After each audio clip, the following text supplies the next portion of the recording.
కొన్ని గోస్ట్ అకౌంట్లు ఫేక్ అకౌంట్లు పెట్టి సోషల్ మీడియాలో ట్విట్టర్లో ఫేస్బుక్లో ఇన్స్టాగ్రామ్లో వాట్సాప్ గ్రూపులలో కొన్ని ఊరు పేరు లేని తలా తోకా లేని ఆన్లైన్ పేపర్ల పేరిట కేసీఆర్ గారి మీద కేటీఆర్ గారి మీద మా హరీష్ గారి మీద కవిత గారి మీద తర్వాత ఎవరైతే మాట్లాడుతున్నారో చాలా మంది మా నాయకులందరి మీద ఫేక్ న్యూస్ స్ప్రెడ్ చేస్తూ ఉన్నారు. నాకు అందరు తెలుసు, నేను చెప్తా ఉన్నా మీడియా రికార్డ్ చేసుకోండి మీరు, నేను చెప్తా ఉన్నా నాకు అందరు తెలుసు. రేవంత్ రెడ్డి టీంలో అధికారులు ఎవరో, రేవంత్ రెడ్డి టీంలో ఇవన్నీ నడిపిస్తున్న ఎవరో అందరు తెలుసు నాకు. రేపు మేము అధికారంలోకి వచ్చిన పక్క ఇంకా కొంతమంది ఎవరైతే నేను మాట్లాడేది మీరు వింటున్నారు, మీకు అర్థమవుతుంది, మీరు ఈ ప్రెస్ కాన్ఫరెన్స్ చూస్తున్నారు, నేను చెప్తున్నా కేసీఆర్ కేటీఆర్ హరీష్ అన్న వాళ్ళు మిమ్మల్ని నిడిచిపెట్టినా నేను మిమ్మల్ని నిడిచిపెట్టా. అధికారంలోకి 4 రోజులు వెనక ముందు మేము వచ్చుడు పక్క మిమ్మల్ని నిడిచిపెట్టాం.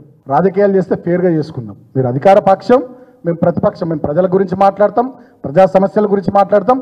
మీరు ప్రజలకు ఏం హామీలు ఇచ్చారో వాటిని మీకు గుర్తు చేసుకుంటూ మేము ప్రజల పక్షాన మాట్లాడతాం. మీరు చేతనైతే పని చేయండి, సాతగాకపోతే గమ్మునుండండి తప్ప వ్యక్తిత్వాన్ని దెబ్బతీసే విధంగా మా నాయకత్వం మీద మా వాళ్ళ మీద బురద జల్లేటటువంటి ఫేక్ న్యూస్లు డ్రామాలు చేస్తే 1000% మీరు ఎవడెవడు పెడుతున్నా అని తెలుసు. మీ గొట్టపు ఛానళ్ళు, మీ గొట్టపు కథలు, మీ గొట్టంగాళ్ళు అందరూ తెలుసు. ఎవరిని వదిలిపెట్టాం, మిత్తి కాదు దానికన్నా ఎక్కువ ఇస్తాం. తర్వాత మళ్ళీ మమ్మల్ని తప్పుపట్టడానికి తెలంగాణ సమాజం కూడా వాళ్ళు కూడా ఏమనుకోరు. మేము కూడా ఓపికగా పద్ధతిగానే ఉంటున్నాం. కానీ మరి వ్యక్తిత్వాన్ని దెబ్బతీసే విధంగా ఇష్టం వచ్చినట్టు చేస్తే మాత్రం డెఫినెట్ గా మిత్తితో సహా ఇస్తాం. మీరు కొడుకులారు అనుకుంటున్నామో అమెరికాకు పోతాం, లండన్ పోతాం, దుబాయ్ పోయి దాక్కుంటాం. అధికారం పోయినాక గల్లవటి గుంజుకొస్తా బిడ్డ, అక్కడికి వెళ్ళి ఒక్కొక్కని గల్లవటి గుంజుకొస్తా వేరే దేశాలకు పోయినా.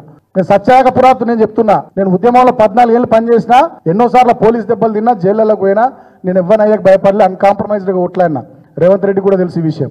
ఇప్పుడు మా టైం కాకపోవచ్చు, అది కూడా చెప్తున్నా, ఇప్పుడు మా టైం కాకపోవచ్చు, డైరీ మెయింటైన్ చేస్తున్నాం, అందరం మొత్తం రాసుకుంటున్నాం. అధికారులు అదేవిధంగా ఈ సోషల్ మీడియా గాళ్ళు అన్ని రాసుకుంటున్నాం, ఎవరిని వదిలిపెట్టాం. ఇష్యూస్ మీద మాట్లాడతాం, ఇష్యూస్ మీద ఫైట్ చేస్తాం. మీరు కూడా ఇష్యూ బేస్డ్గా ఉండుంటారు, మేము కాదంటలేము.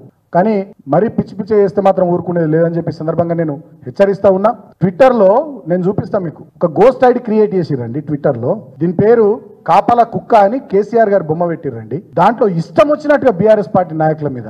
ఇదేం పద్ధతి నాకు అర్థం కాదు. బీహార్ తరహా, ఉత్తరప్రదేశ్ తరహా రాజకీయాలు తీసుకొద్దాం అనుకుంటున్నారా తెలంగాణలో?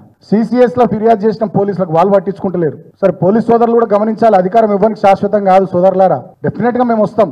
తర్వాత ఇంకా కొన్ని పుల్స్ ఆఫ్ తెలంగాణ అవో ఇవో ఇంకా కొన్ని గోస్ట్ ఐడీలు పెట్టి ఇష్టం వచ్చినట్టుగా. దేనికైనా లిమిట్ ఉంటుంది, పద్ధతి ఉంటుంది. ఇష్యూస్ మీద మాట్లాడదాం, విషయాల మీద మాట్లాడదాం, విధానాల మీద మాట్లాడదాం, అంతే తప్ప ఈ రకంగా వ్యక్తిత్వాన్ని దెబ్బతీసే విధంగా ఇది కరెక్ట్ పద్ధతి కాదని చెప్పి నేను కోరుతా ఉన్నా. యథా రాజా తదా ప్రజా అన్నట్టు అయిపోయింది. రేవంత్ రెడ్డి మైక్ దొరకంగానే పూనకం వచ్చినట్టు లాగుల తొండలు జొరగొడతా, మెడల పేగులు వేసుకుంటా అనేటటువంటి విషయాలు ఆయన మాట్లాడుతున్నాడు కాబట్టి కింద అట్లా తయారైందని నేను అనుకుంటున్నా. కాబట్టి ఇటువంటి పద్ధతి మార్చుకోవాలని చెప్పి నేను కాంగ్రెస్ పార్టీని, రేవంత్ రెడ్డిని కోరుతా ఉన్నా.